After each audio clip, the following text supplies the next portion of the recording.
ADR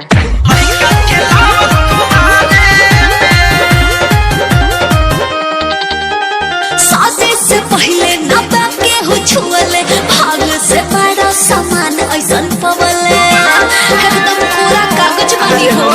शादी से पहले ना बाके हो छुअले भाग से बड़ा सामान ऐसन पवले केहू धइले ना बा गवारी में।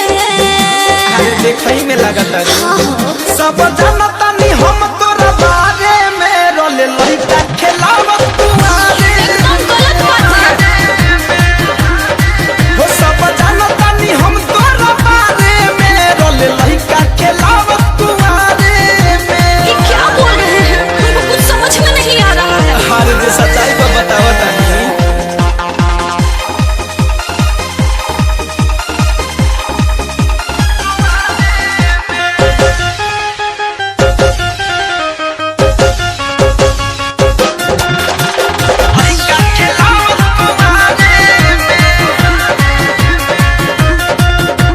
लाखों दीवाना पड़ल रहे पीछे केहू के देहनी ना मौका। हम देखत रही केहू के ठेकल नाए करे जा चीज है सुना अनोखा। भाई सामने काहे पड़ल बानी काहे ला मुंह खोलवावे लो हमारो बात जाइयो भी बढ़ी सत जदी बोलते हम सुनाया मैडम मामला जाई बिगड़ी। मजा ले लेने की केहू से आड़ी में। अरे माई प्रिया खोता झूठ बोला बे ना हो सब जानता नी हम तोरा बारे में रोले लइका खेलावत तुम्हारे में।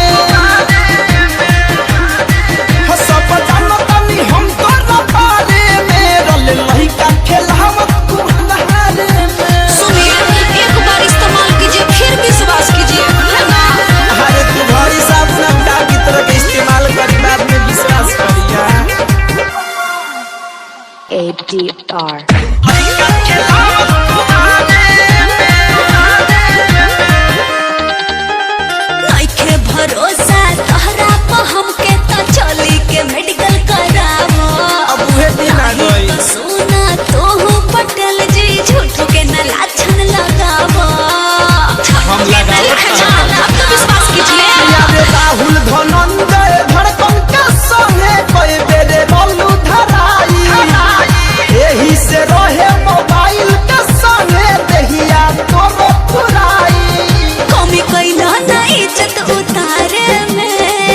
अरे अभी तो रौनित भाई तो बाकी बा विश्वास कीजिए सब जनता नी हम तोरा बारे में रोले लइका